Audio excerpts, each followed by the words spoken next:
So, what is literally the absolute best way for a beginner to start investing with a mere $100? It's probably the most common question out there, and today we're answering it definitively. In this explainer, we're totally bypassing the confusing jargon and skipping the theory to look at cold, hard data. If you've ever wondered if investing is even worth your time when you're starting small, well, we're going to show you exactly how a single, crisp $100 bill can grow. To figure this out, the source material we're looking at today set up this brilliant time-bound experiment. Basically, they asked what actually happens to $100 over 4 years. The experiment took $100, split it 5 completely different ways into 5 distinct asset classes, and just let it sit for exactly 4 years. No adding to it, no panic selling. Just a pure test to reveal the good, the bad, and the truly surprising outcomes. Okay, let's dive into this. To judge each method fairly, we need a rigorous framework. We're grading every single asset on 5 strict criteria. First up, the learning curve. How hard is it to actually understand?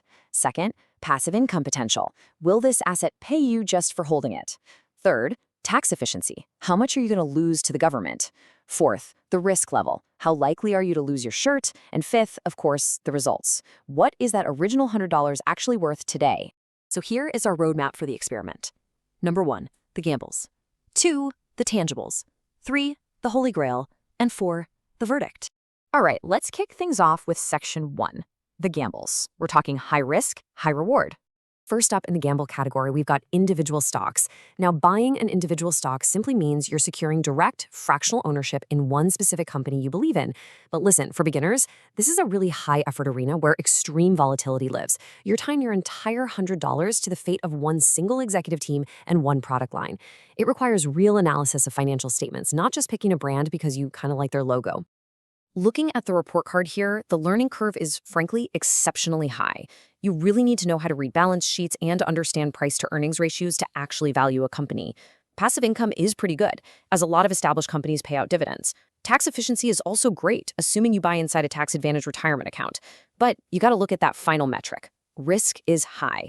If that one company has a single bad quarter, your investment just plummets. And this brilliantly illustrates why that risk actually matters so much. After 4 years, a random stock, picked basically by throwing a blindfolded dart, saw that initial $100 shrink down to just $67. Ouch, that's a painful 33% loss. However, a strategically chosen top tech giant almost doubled, turning that $100 into over $180. The main takeaway here? Individual stock picking requires serious education, not just luck. Pivoting to our second gamble, we have cryptocurrency, heavyweights like Bitcoin and Ethereum. These are secure digital assets living on the blockchain, designed to operate completely free from centralized government control. For a lot of folks, this is the ultimate financial Wild West. It's this entirely new asset class that has completely dominated headlines, offering the promise of unprecedented speculation. Running crypto through our grading table, the learning curve is, I'd say, moderate. You do have to figure out digital wallets and crypto exchanges. Passive income, well, it's technically possible through a process called staking, which is basically locking up your coins, but man, that adds immense extra risk. Tax efficiency is pretty poor. Every single swap you make can trigger a taxable event. And the overall risk gets a firm, very high rating, because this market literally never sleeps and can swing wildly in a matter of hours. But here is exactly why people take that risk. The 4-year result for Bitcoin is just staggering. That initial $100 absolutely exploded, turning into $650. That's a massive 550% return. But hey, before you go remortgage your house, a massive word of caution from the data. For every Bitcoin that rockets to the moon, there are dozens of random meme coins that go to absolute zero. This is pure speculation. Moving on to section 2, the tangibles. This is all about wealth preservation. Stepping completely away from the digital world, our first tangible asset is real estate. But, buying a house for $100 is impossible, right? Well, enter REITs, or real estate investment trusts. Think of a REIT like crowdfunding for income-producing properties. You're pooling your $100 with millions of other people to buy shares in massive commercial properties, like apartment buildings or shopping malls. You get all the benefits of owning real estate without the absolute nightmare of fixing leaky toilets at 2 a.m. Grading REITs reveals a super interesting profile. The learning curve is moderate, but check out that passive income column. It is graded great. And why is that? Because by law, REITs actually have to pay out 90% of their taxable profits directly to shareholders as dividends. They are literally incredible passive income machines. The risk sits right in the middle at medium, since real estate fluctuates but always has that physical value backing it up. So the 4-year result for our commercial REIT really reflects that steady nature. The base value of the initial $100 actually dipped just a tiny bit to $98. But thanks to that amazing dividend law, it paid out $10 in cash over those 4 years. By reinvesting those dividends, the total return was a solid positive 10.5%. It's a fantastic example of how passive income slowly pulls an asset into the green over time. Our second tangible asset is arguably the most famous one out there, gold. This is literally the oldest safe haven asset in human history. We're not looking at gold as some get-rich-quick scheme here. Instead, the source material positions it as a historic wealth protector. When inflation rises rapidly or the global economy starts shaking, investors have reliably flocked to gold for thousands of years just to preserve their purchasing power. Walking through the gold scorecard, the learning curve is actually surprisingly low if you just buy a gold ETF, a fund that tracks the price for you.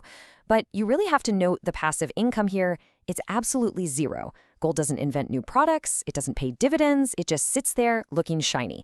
Tax efficiency is good, and the risk is low-medium, making it a very stable anchor for a portfolio. So what does 4 years of pure stability actually look like? Well, our $100 in a gold ETF grew to $140. That is a really solid 40% return. Now, sure, it's not going to make you insanely wealthy overnight like a lucky crypto bet, but it reliably protects your existing wealth from inflation. If you want peace of mind, gold delivered exactly what it was supposed to. All right, that brings us to Section 3, the Holy Grail. Low effort, high reward. We've seen the gambles, we've seen the tangibles. Now we arrive at the absolute sweet spot recommended for the vast majority of people, index funds. Instead of trying to guess which individual company is going to win, an S&P 500 index fund lets you buy a tiny, fractional piece of the top 500 largest companies in the U.S., all at the exact same time with a single purchase. Apple, Microsoft, Amazon, you own a slice of all of them.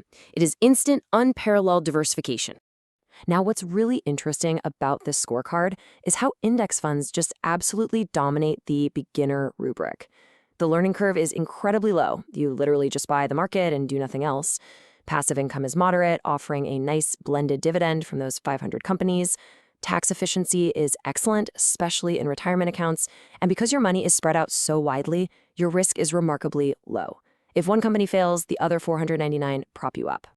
And the results? Phenomenal. Our $100 invested in an S&P 500 index fund 4 years ago grew to $179. That's a fantastic 79% return, and you achieve that with virtually zero effort or daily stress. Historically, over the long run, the stock market averages a highly reliable 8 to 10% annual return. It is quite literally the ultimate set-it-and-forget-it wealth-building machine. Finally, Section 4, your wealth-building verdict. Let's figure out where to actually invest. Okay, we've run the gauntlet, so let's lay all the cards on the table and look at this 4-year divergence side by side. On the lower end, a random gamble on an individual stock actually lost you money, dropping to $67. Right in the middle, the reliable, stress-free index fund steadily built wealth, hitting $179. And way up at the peak, Bitcoin rocketed to $650, showcasing incredible upside, but carrying extreme volatility that could just as easily wipe you out. Your outcome is entirely dependent on your personal risk tolerance. Safety means index funds or gold, moonshots mean crypto. So what does this all mean? The ultimate takeaway from this data isn't just about which asset won the race. It's really about the math of time. Thanks to compound interest, even a simple $100 bill grows massively if you just get started. The worst thing you can possibly do is leave it under a mattress where inflation just eats it alive. Don't wait for the perfect moment or the perfect market conditions. They simply don't exist. Armed with this data, will you put your $100 to work today?